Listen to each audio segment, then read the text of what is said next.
नमस्कार मंडळी. श्री सर्वोत्तम ऑनलाईन मॅगझिनच्या यूट्यूब चॅनलवर आपण सर्वांचे मनपूर्वक स्वागत, हार्दिक वंदन. आजचा एक दिवस माझा हा कार्यक्रम आपण आपल्यासमोर सादर करत आहे. एक दिवस माझा खरं म्हणजे शीर्षकातच बरंच काही दडलेलं आहे. रचनाकाराला आपलासा वाटणारा, व्यक्त होण्यास मोकळीक देणारा, उत्कट भावना साहित्य रसिकांसमोर प्रकट करण्याची संधी देणारा, त्यांच्याबरोबर एक नातं जोडणारा. एक दिवस माझा हा कार्यक्रम इंदूरहून प्रकाशित मनोरंजक, माहितीपूर्ण, वाचनीय साहित्याचा सतत पुरवठा सातत्याने करणारे श्री सर्वोत्तम मासिक आपल्या साहित्यिक उपक्रमांनी स्थापित व त्याचबरोबर नवोदित साहित्यकारांना मंच देणारा लिवा साहित्यिक समिती आणि या कार्यक्रमास महाराष्ट्र शासनाच्या मराठी भाषा विकास संस्थेचे सहाय्य प्राप्त आहे. ठाणे मुंबईचे VS इव्हेंट्स यांच्या कल्पकतेने व सृजनशीलतेने हा कार्यक्रम एक संयुक्त उपक्रमाच्या रूपात आपण सर्वांच्या समोर येत आहे. आपण सर्वांचे पुन्हा स्वागत. मागील 11 जुलैपासून महाराष्ट्र व मध्य प्रदेशच्या साहित्यप्रेमी लोकांमध्ये एक सेतूचं काम करणारा एक दिवस माझा हा कार्यक्रम. आजचा कार्यक्रम स्वर्गीय श्री प्रभाकर मेढेकर यांना समर्पित आहे. इंदूर निवासी श्री प्रभाकर मेढेकर विज्ञान व कला विषयात स्नातकोत्तर होते. त्यांनी अध्यापन कार्य केले व शिक्षण अधिकारी म्हणूनही काही दिवस कार्य केले. अनेक खेळात प्रवीण श्री मेढेकर एक चांगले साहित्यकार. मासिकात त्यांचे अनेक लेख प्रकाशित, बातमीपत्रातही अनेक लेख प्रकाशित होते. आकाशवाणी इंदूरला ड्रामा आर्टिस्ट, ज्ञानवाणी कार्यक्रमात परिचर्चेत त्यांनी अनेकदा भाग घेतला. सामाजिक आणि सांस्कृतिक क्षेत्रात पुढाकार घेऊन नेहमीच ते सक्रिय राहिले. अनेक गणेशोत्सवांना त्यांनी सक्रियता दिली. असे श्री मेढेकर गीतरचना आणि काव्यरचना यातही सतत क्रियाशील होते. त्यांचे काही काव्यरचना आणि गीत आजही अनेक शाळांतून गायले जाते. त्यांचा विविध विषयावरती रचना म्हणजे विज्ञान विषयावरती, त्याचबरोबर खेळावरही त्यांनी गीत लिहिले. त्यांचे विज्ञान विषयावरचे गीत चिल्ड्रन्स अकॅडमी सायन्स सेंटर द्वारा पुरस्कृत केले गेले होते. सतत क्रियाशील व्यक्तित्वाला सादर नमन. आजच्या कार्यक्रमात मध्य प्रदेशच्या कवयित्री अनुराधा मुजुमदार यांचा कवितांचा आनंद घेण्याआधी आजच्या कार्यक्रमाला शुभेच्छा देण्यासाठी श्री प्रशांत पोळ यांना मी आमंत्रित करतो. श्री प्रशांत पोळ इलेक्ट्रॉनिक आणि टेलिकॉम विषयात ऑनर्समध्ये उपाधिप्राप्त, मराठीत MA, दिशा कन्सल्टंट जबलपूर आणि भारती वेब नागपूर येथे कंपनीत डायरेक्टर आहेत. महाराष्ट्र इलेक्ट्रॉनिक डेव्हलपमेंट कॉर्पोरेशनमध्ये संशोधन विभाग प्रमुख राहिले असून त्यावेळेस बालासोरच्या मिसाईल टेस्टिंग रेंजसाठी विशेष उपकरणे तयार करण्यात त्यांचा विशेष हातभार राहिला. महाराष्ट्राच्या सरकारच्या IT टास्क फोर्सचे सदस्य होते. 1999मध्ये हुझूमध्ये त्यांची निवड झाली होती. अनेक बहुदेशीय कंपनीत सल्लागार म्हणून ते कार्यरत आहेत. केंद्रीय सडक परिवहन व जहाजराणी मंत्रालयाच्या टास्क फोर्सचे सदस्य आहेत. अनेक महाविद्यालयांच्या गव्हर्निंग बॉडीमध्ये काउन्सिल मेंबर आहेत. अनेक बातमीपत्रांसाठी स्तंभलेखन, वेब 15 दिन आणि भारतीय ज्ञान का खजाना पुस्तके 1हून अधिक भाषेत अनुवादित झालेली आहेत. महाकौशल विश्वसंवाद केंद्रात कार्याध्यक्ष आहेत. जवळजवळ 35 देशांची यात्रा करून त्यांनी अनुभव घेतलेला आहे. असे आगळ्या वेगळ्या व्यक्तित्वाचे धनी श्री प्रशांत पोळ यांना मी शुभेच्छा देण्यासाठी आमंत्रित करतो. नमस्कार. श्री सर्वोत्तमच्या वाचकांना माझ्या खूप खूप शुभेच्छा. महाराष्ट्राच्या बाहेर एखादं मराठी मासिक सातत्यानं 21 वर्ष प्रकाशित होत आहे आणि तेही आपला दर्जा टिकवून एक चांगली साहित्यकृती वाचकांपर्यंत नेऊन हे अद्भुत आहे, हे आश्चर्य आहे. आणि मराठी माणसांनी ठरवलं तर तो काय करू शकतो याचं प्रत्यक्ष उदाहरण म्हणजे हा श्री सर्वोत्तमचा 21 वर्षांचा प्रवास आहे.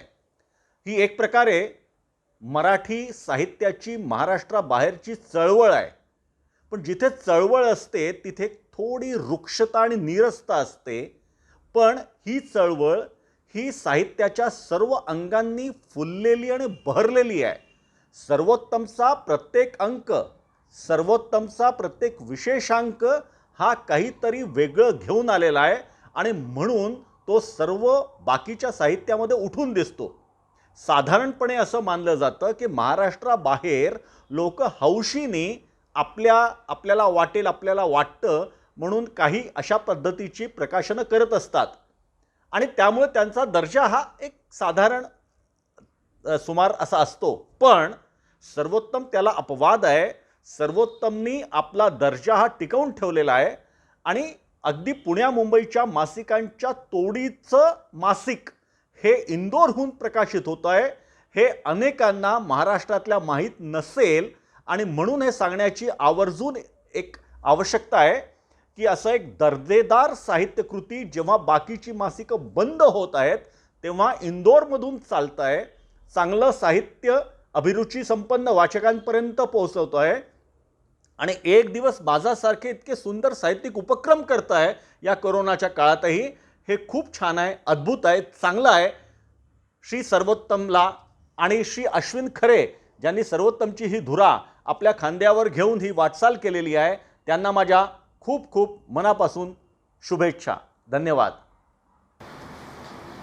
धन्यवाद श्री पोळ साहेब. आपल्या शुभेच्छा नेहमीच आमच्यासाठी प्रेरणेचे कार्य करतील. आजच्या कार्यक्रमाच्या मध्य प्रदेशच्या कवयित्री आहेत बऱ्हाणपूरच्या सौ अनुराधा मुजुमदार. शब्दमैत्री मराठी साहित्य मंडळ बऱ्हाणपूरच्या संस्थापिका आणि संचालिका आहेत. त्यांचे 4 कविता संग्रह व 3 पुस्तके प्रकाशित आहेत. अनेक साहित्यिक सांस्कृतिक संस्थांशी संबंध आहेत. त्यांना शब्दमैत्री मराठी साहित्य मंडळाच्या सक्रिय कार्यकर्ता सौ सुनीता श्रीनिवास हवालदार स्मृती अवॉर्ड मिळाले होते. अंतरवाटा या कविता संग्रहाला 2018चा काव्य साधना पुरस्कारही प्राप्त झालेला आहे. ई बुकमध्ये उत्कृष्ट कविता म्हणून कोरोना काळात कोरोनाचे वादळ ही सामील केली गेली. मराठी भाषा संवर्धन प्रतिष्ठान जबलपूर चे 2020चे अखिल भारतीय कथाकथन स्पर्धेत प्रथम क्रमांक त्यांनी मिळवला होता. अशा सृजनशील आणि साहित्य अनुरागी सौ अनुराधा मुजुमदार यांना मी आपली पहिली कविता अंतरापार सादर करण्यासाठी आमंत्रित करतो.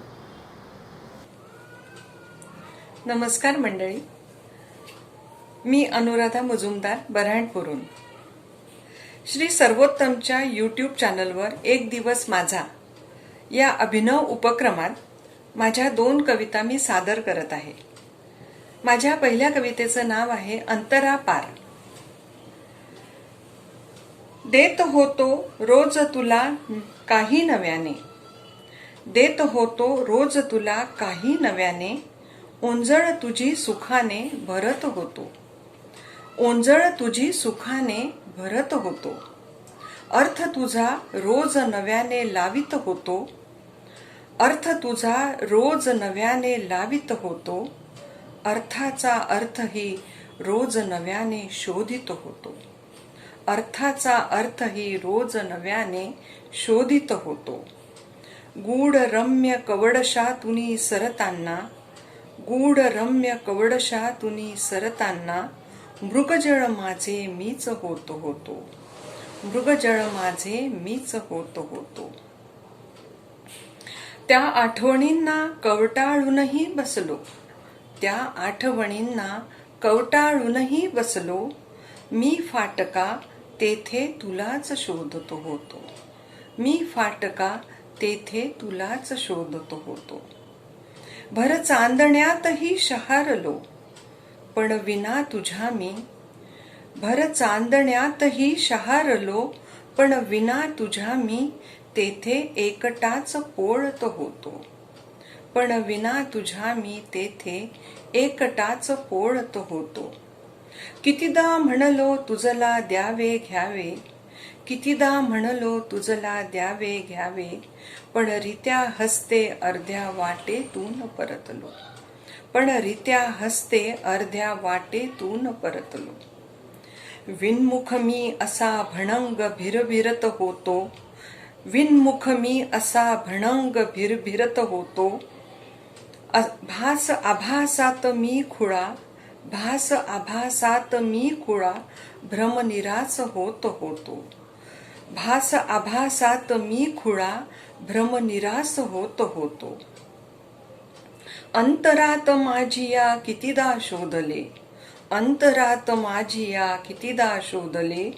ओझरत्या भेटीतही तुला अंतरा पार बघत होतो, ओझरत्या भेटीतही तुला अंतरा पार बघत होतो.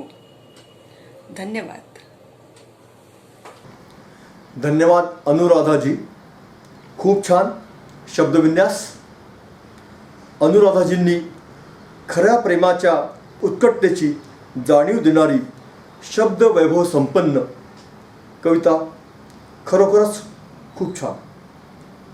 मी अनुराधाजींच्या कवितेवर आपले विचार मांडण्यास ज्येष्ठ साहित्यकार ज्यांनी अनेक साहित्यिक रचना केल्या आहेत अशा मृणाल केळकर यांना आमंत्रित करतो. निवेदन आहे त्यांनी यावे आणि या कवितेवर भाष्य करावे. नमस्कार, मी मृणाल केळकर. महाराष्ट्रामध्ये डोंबिवली या एका छोट्या शहरामधली एक कवयित्री. मला जसे रंगीबेरंगी खडे, रंगीबेरंगी पिसं साठवायला जमवायला आवडतात, तसंच वेगवेगळ्या अर्थांची नजाकत घेऊन आलेले शब्दसुद्धा खूप आवडतात. मध्य प्रदेशमधील एक कवितेचं शीर्षक खूप छान शब्द माझ्या संग्रहामध्ये देऊन गेलं आणि ती कविता आहे, ते शीर्षक आहे अंतरापार. एक खूप खास शीर्षक वाटलं मला. दोन मनात मध्ये पडलेलं अंतर आणि आठवणींनी व्याकुळ झालेली ती मनाची विमनस्क अवस्था व्यक्त करणारी ही कविता आहे. 2 ओळींचं कडवं अशी 16 ओळींची ही कविता आहे. एक छान लय आहे. ही कविता वाचताना ती लय जाणवत जाते. विरह आणि प्रेम व्यक्त करणारी ही कविता आहे, त्यामुळे ही एक शृंगार रसाची उत्तम कविता आहे. ही एक ओळ बघा. देत होतो रोज तुला काही नव्याने, देत होतो रोज तुला काही नव्याने, किंवा अर्थ तुझा रोज नव्याने लावित होतो. या ओळी एखाद्या भावगीतातील ओळींप्रमाणे वाटल्या मला. मला खास आवडलेल्या ओळी म्हणजे गूढरम्य कवर्षातून सरताना, गूढरम्य कवर्षातून सरताना मृगजळ माझे मीच होतो. खूप सुंदर कल्पना ही कवीने इथे व्यक्त केली आहे की कवडसे आणि मृगजळ मनाच्या अस्थिरतेसाठी योजलेली ही प्रतीकं मला विशेष भावली. भर चांदण्यात शहारलो किंवा एकटाच पोळत होतो. इथे एक विरोधाभास असलेला एक अलंकार आहे. अलंकाराचं नाव आहे, इंग्रजीमध्ये सुद्धा अनेक कवितांमध्ये हा अलंकार दिसून येतो. म्हणजे चांदण्यात सुद्धा ती नसताना त्याला पोळल्यासारखं वाटतं आहे. किंवा रित्या हस्ते अर्ध्या वाटेतून परतलो. निराश होऊन मागे फिरणारा प्रेमिक यामध्ये दिसतो. आणि शेवटच्या ओळी तर फार खासच आहेत. अंतरात माझी या कितीदा शोधले, अंतरात माझी या कितीदा शोधले, ओझरत्या भेटीतही तुला अंतरापार बघत होतो. धन्यवाद मृणालजी. कवितेवर आपल्या भाष्याने कवितेत कवीच्या अभिप्रेत भावनाची काव्यरसिकांना उत्तमपणे उकल करून दिली. आपले पुन्हा धन्यवाद. मी अनुराधाजींना आपली दुसरी कविता सादर करण्यासाठी आमंत्रित करतो. मंडळी, माझ्या दुसऱ्या कवितेचं नाव आहे ध्यास. काय जाहले समजले, काय जाहले समजले, उदास काग तू मुली. काय जाहले समजले, उदास काग तू मुली. दुःखाचा सल कोणता, जो बोचावा तव मनी. दुःखाचा सल कोणता, जो बोचावा तव मनी. रोम रोमात हसू दे, हास्य तुझ्या उपवनी. रोम रोमात हसू दे, हास्य तुझ्या उपवनी. पाहुनी तुझा चंद्रमा, खुले साद तुझी ऐकुनी. पाहुनी तुझा चंद्रमा, खुले साद तुझी ऐकुनी. शांत बैस जरा अशी, शांत बैस जरा अशी, निवांत आतल्या झरी. शांत बैस जरा अशी, निवांत आतल्या झरी. दे सारे आता त्यजुनी, ध्यास उभा बघ या क्षणी. दे सारे आता त्यजुनी, ध्यास उभा बघ या क्षणी. घे आकाश आता बांधुनी, घे आकाश आता बांधुनी. स्वैर पुढे सरसावनी, स्वैर पुढे सरसावनी. तव पदरांचे लाघव, भरुनी घे शततारकांनी. तव पदरांचे लाघव, भरुनी घे शततारकांनी. धन्यवाद. धन्यवाद अनुराधाजी. जहां न पहुँचे रवी, वहाँ पहुँचे कवी. अत्यंत विराट प्रतिमा निसर्गाला सोबत घेऊन प्रीतीच्या नाजूक सुखदुःख आव्हान देणारी थोडी गूढ कविता. ध्यास कवितेवर आपला अभिप्राय व्यक्त करण्यासाठी आपल्यासोबत उपस्थित आहे महाकवी कालिदास प्रतिष्ठान ठाणे मुंबईचे संस्थापक अध्यक्ष, वरिष्ठ साहित्यकार, यशस्वी मुद्रक, प्रकाशक श्री वी. ग. सातपुते साहेब. त्यांचे स्वागत आहे. त्यांची आतापर्यंत 20 पुस्तके प्रकाशित झाली आहेत. उत्तम चित्रकार. त्यांनी आपल्या संकल्पातील 160 पैकी 60 चित्रे पूर्ण केली आहेत. ही सगळी चित्रे संतांची आहे आणि त्या संत चित्रांच्या अनुषंगाने त्यांचे जीवनचरित्र लेखनाचे कार्य सुरू आहे. महाराष्ट्रात महाराष्ट्राबाहेर सुमारे 273 व्याख्याने त्यांनी दिली आहेत. कथा, कविता, वाचन व संस्कृती जोपासण्याचे कार्य ते सतत करत आहे. त्यांना आजपर्यंत अनेक पुरस्कार प्राप्त झाले आहेत. श्री वी. ग. सातपुते यांना ध्यास कवितेवर आपला अभिप्राय व्यक्त करण्यासाठी मी आमंत्रित करतो. श्री वी. ग. सातपुते साहेब. नमस्कार मित्रांनो, मी वी. ग. सातपुते, भावकवी, संस्थापक अध्यक्ष महाकवी कालिदास प्रतिष्ठान, पुणे, मुंबई, ठाणे, महाराष्ट्र. आज सर्वोत्तम मॅगझिन इंदौर, मध्य प्रदेश, लिवा साहित्य सेवा समिती इंदौर, मध्य प्रदेश, तसेच VS इव्हेंट्स ठाणे, महाराष्ट्र यांच्या संयुक्त विद्यमाने आज बृहन महाराष्ट्रातील म्हणजे महाराष्ट्राबाहेरील साहित्यिकांचं, कविवरांचं जे काव्य आहे त्या काव्यासंदर्भामध्ये मला शाब्दिक प्रतिक्रिया देण्याबद्दल या संस्थेच्या सभासदांनी जी संधी दिली आहे आणि मला उपकृत केलं आहे, अशा सर्व पदाधिकाऱ्यांचे त्यामध्ये माझे परम स्नेही आहेत डॉक्टर विश्वनाथजी शिरढोणकर यांचे मी मनापासून अभिनंदन करतो. या कवितेमध्ये ध्यास नावाची एक कविता आहे. या ध्यास नावाची कविता आहे तिच्याबद्दल मला माझे विचार व्यक्त करायचे आहेत. तर ती कविता अशी आहे. शीर्षक आहे ध्यास. कविता अशी आहे. काय जाहले समजले, उदास काग तू मुली, दुःखाचा सल कोणता, जो बोचावा तव मनी.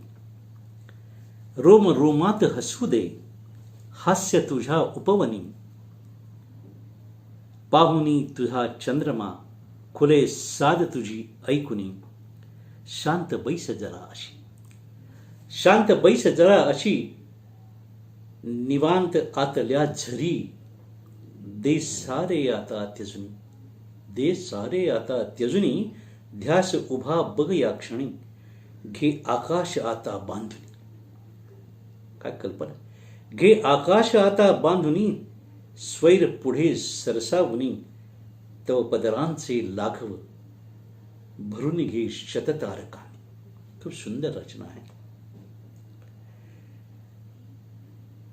तर ही जी ध्यास रचना आहे ही प्रेम प्रीती या भावनेतून प्रसवलेली आहे. प्रीतिभाव हा तसा सर्वच कवींचा आवडणारा विषय आहे. आणि प्रीतभाव हा साऱ्या चराचरातून उमललेला एक विलोभनीय असा लाघवी साक्षात. धन्यवाद सातपुते साहेब. रसिक हो, आपणास हा कार्यक्रम कसा वाटला? श्री सर्वोत्तम ऑनलाईन मॅगझिनच्या यूट्यूब चॅनलला सबस्क्राईब नसेल केले तर अजूनही करा. कार्यक्रमाला लाईक आणि शेअर करा. आमचं उत्साहवर्धन करा. अजून असेच उत्तमोत्तर दर्जेदार कार्यक्रम आपणासमोर आणण्याचा प्रयत्न करू. उद्या सायंकाळी 5:15 परत भेटू. मध्य प्रदेश आणि महाराष्ट्राच्या साहित्यकारांना बरोबर घेऊन त्यांच्या काव्यरसाचे साहित्याचे आस्वादन करू. पुन्हा भेटू. नमस्कार. धन्यवाद.